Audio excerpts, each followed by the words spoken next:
Hey guys, just doing a little late night video here. 10 o'clock now on a Saturday. Because I just can't get enough video time with y'all. Yeah.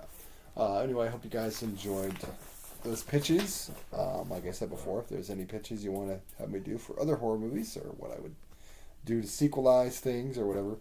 And like I said, I can also go over, how I fix the certain sequels. Which I think, from some of my pitches, you can probably figure some obvious choices of what I'd make there. But anyway, so we're going to save the Black Adam review probably for next week.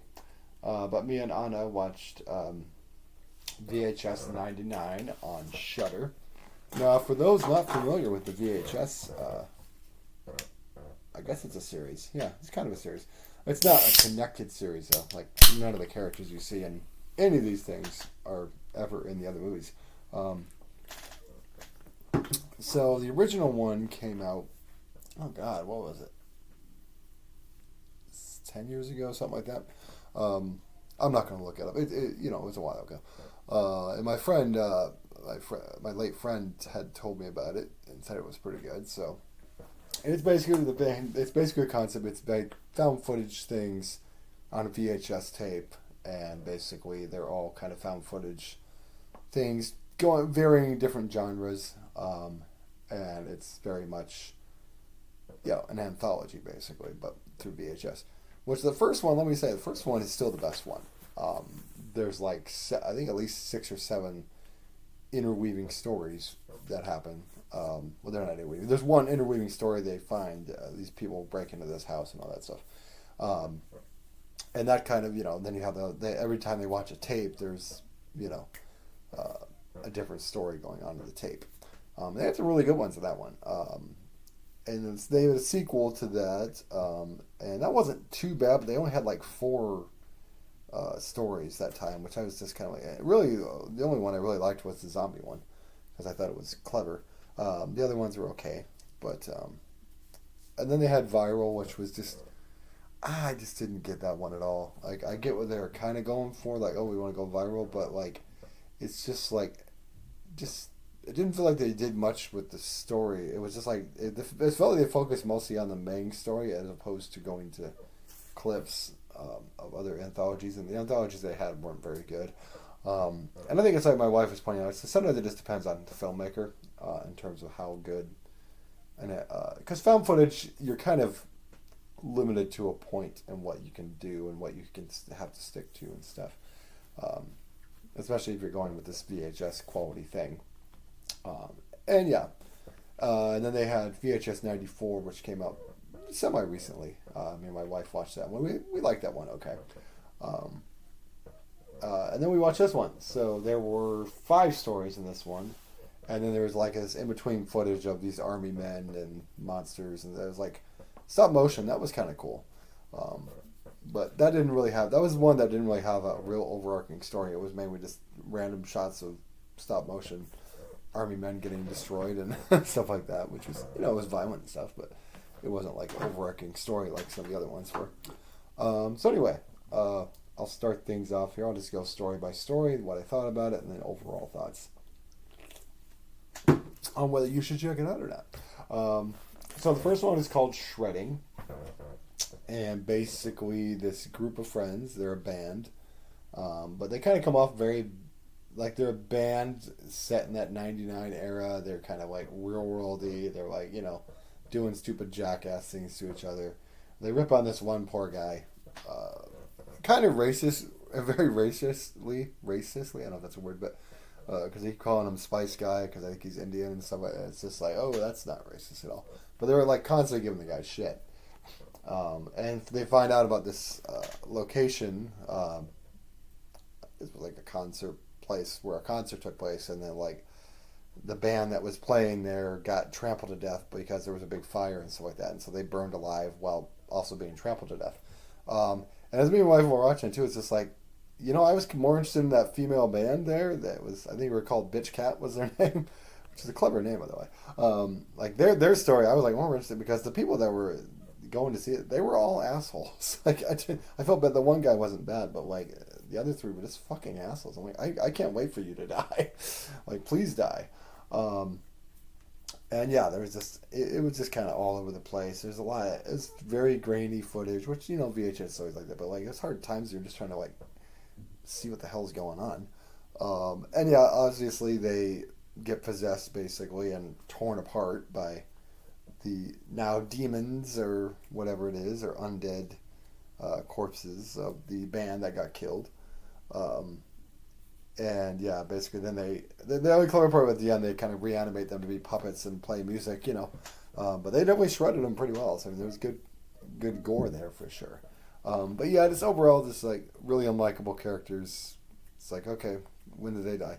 And I don't know. I guess for me, I like sometimes that's okay. You're watching a Friday the 13th film or something.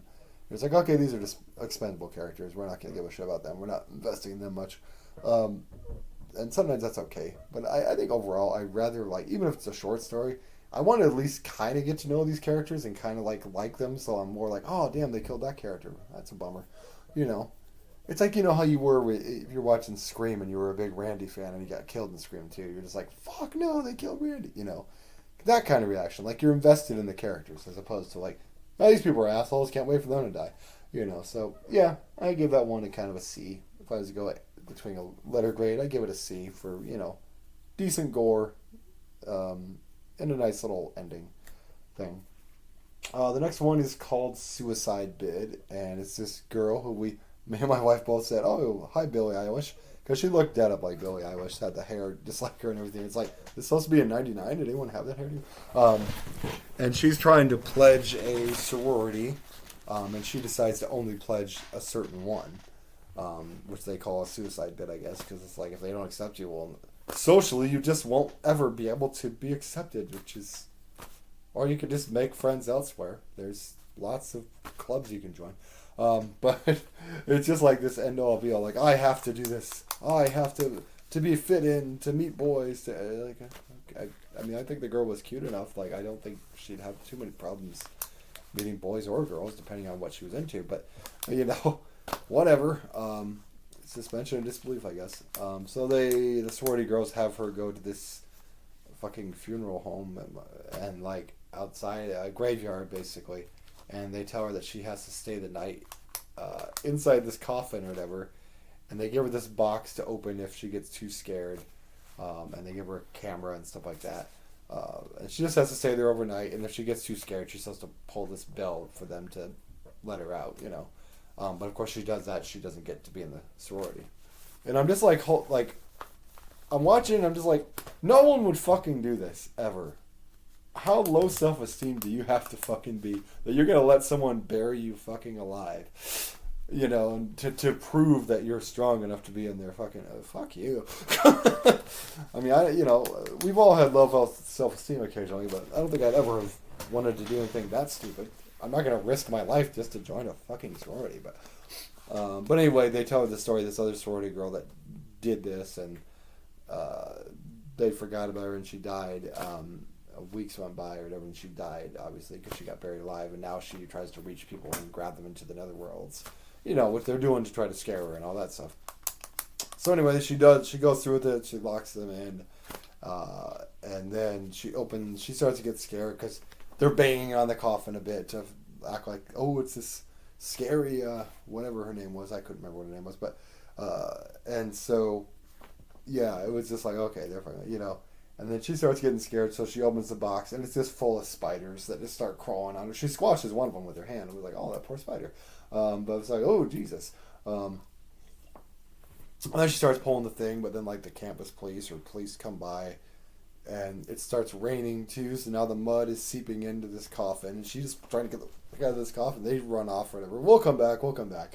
And the cops come in, he's like, I'm not fucking with this, and, and then, yeah, of course, then she's getting water and sinking in the water, and then they come back and say, "Oh, fuck this! We'll come back. And so anyway, like, yeah, then this creature actually does bust through or whatever and grabs her and pulls her through and all that stuff to the netherworlds, I guess. So then the next day the girls come by and it's big flooded little coffin here with a bunch of water, which, as my wife said, cleanest mud they've ever seen, because they come out, totally fine and not a bit of dirt on them. But they go, two girls dive down into it and say, oh, she's not there, she's not there. Her body's not there. And that was the story of the other girl. Her body wasn't there when they came back.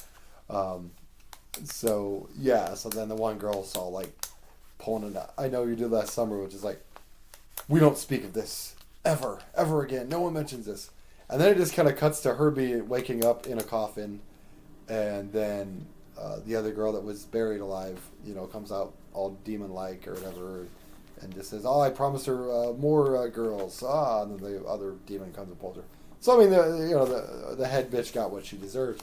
But it was such a weird cut, because it was just like, all right, we take this to the grave. And then it was like, well, now I'm in a coffin and I'm dead. I'm like, okay, you probably could have stretched out a little bit, but I guess they were going for a shorter film. So, there you go.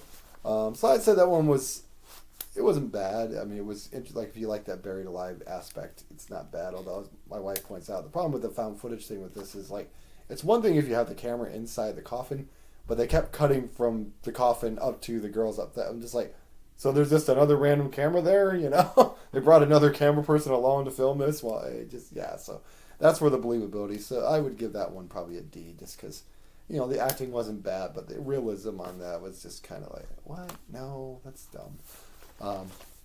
The next one is called Ozzy's Dungeon, and as soon as it opens, my wife is just like, it's Legend of the Hidden Temple, because it basically was, except with more of a darker twist to it. The game show host looked familiar. I looked it up. He was on The Walking Dead. He was Negan's right-hand man when Negan first showed up. I forget what his character's name was on there. I'm like, oh, that's who it was on. Excuse me. Throat's dry. Anyway. Drink. He was pretty entertaining. But basically he's got these kids going through this thing, and then if they win, and apparently no one has actually won ever, they get to have this wish in Ozzy's dungeon, which just sounds creepy as hell. Like, come to my dungeon.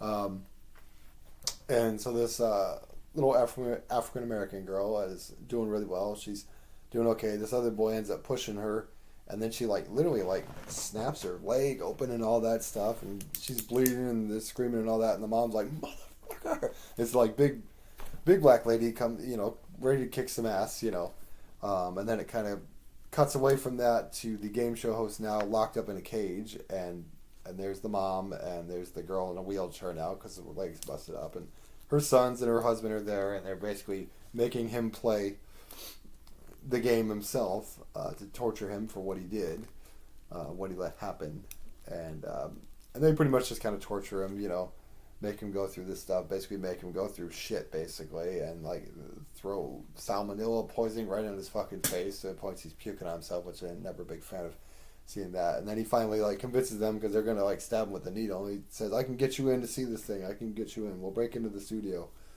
And so he takes him there, and then they come across this woman who's just naked, super kind of pregnant-y woman. There's other weird characters around in the background, and then it just explodes, and then there's this big bug, and then you basically kind of melt all their faces, and that's kind of how it ends. It's just okay, that was I thought the black woman was pretty entertaining, and the game show hosts, their acting pretty much saved it. So I'd say that one's probably about a tempering on a B minus, I'd say, for decent effects, and my wife was marking out for Legend of the Hidden Temple kind of take on it. So that one wasn't too bad. The fourth story was called Gawkers, and this is basically a bunch of teenage boys. And I thought it was going to go for kind of a Y2K thing, because the one guy's talking about having a bunker and stuff like that. And I'm like, oh, they're going to do something with that. But then it just turned into, we're peeping Toms, and we're peeping on our neighbor lady, and they try to do this upskirt camera thing, but these girls catch them. And it's just okay, this is... And it's funny, as they're watching, they're talking about, this neighbor or whatever, this attractive blonde neighbor, and it's oh man, and I'm just I felt like I was watching a found footage version of American Pie, because it was just it was American Pie 2 when they see the the lesbians, but that's basically what it reminded me of that. And they end up setting a webcam inside her computer so they can watch her undress or whatever, like good upstanding young men do, right? So it turns out she undresses, and then she pulls her wig off, and she's got snakes, so she's Medusa basically.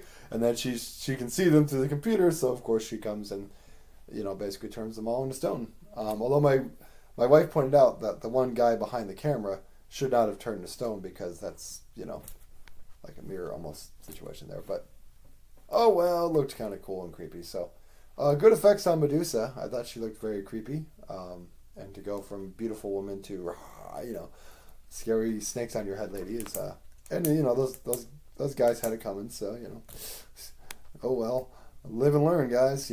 So I give that one about a B. I'd say it's short and sweet, and it's kind of laughable just to be like, these guys are dumbasses. And the fifth story is called To Hell and Back, and basically it's like this one woman's basically going to have a demon or something put inside her. She's volunteered to do this, and there's this coven of witches, and they're getting ready to do this thing. But then, like, the two guys filming it, are like, hey, what's that? I see, like, some other demon shows up and basically tries to go over the possession, but they do a chant and send the demon to hell. Unfortunately, that the camera guys end up being in hell, too. So they're like, what the hell is going on? Now this one was pretty good because the images of hell that they had were, and the demons and the torture, that was pretty good. I thought it was very effective with the camera work. The two guys are buddies and they're kind of constantly bickering, but they're kind of likable and stuff like that. So I kind of they were cool. And then they meet this other like demon or whatever, and her name was Mabel or whatever, and she looks like she's right out of like a either she talked to like a magical elf, that type of thing. But she looked like she was right out of like a Mad Max film, or that she could have been Furiosa or something. But she was very entertaining as well. And so she tries to help them get back to, and they have to climb on the demon as soon as he gets possessed and put in this body. Unfortunately, it doesn't work out for them because one of them lands on the floor, the other one ends up in the woman's body, which the demon was supposed to end up, and then they immediately like crucify the body so that he's dead, and the other guy gets shot by the husband, and that pretty much takes care of them. So yeah, I would give that one an A because I thought that one was effective. The scenes of hell were well shot, and the characters were likable. So that was probably the best one of them all, of all the stories. But yeah, if I was to go for a overall grade, I'd say probably about a C plus, lingering on a B. There's some decent stuff in there, but I think the thing was with the VHS movies, once you've seen them, you've kind of seen them all.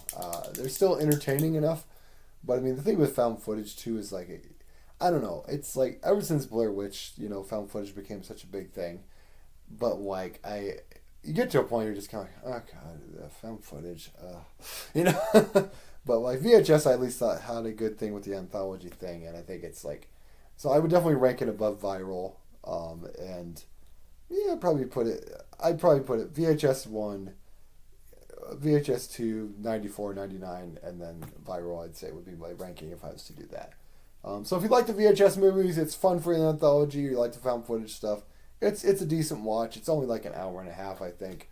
So you get 5, reasonable, decent stories with some characters that are likable, some that are just like, you can't wait to die. Usual fare. So yeah, guys, check it out. It's on Shudder. I think you can also watch it through Amazon there's a connection on Shudder there. You can pay like a few bucks or something if you want to do that. But yeah, give it a watch, guys. It's not bad. It's not the best thing you're ever going to watch, but if you like some of the VHS movies, it's worth a watch. So, cool, guys. Thanks for tuning in, and like and subscribe. And I'm sure we'll be back with more stuff for you next week. Have a good one.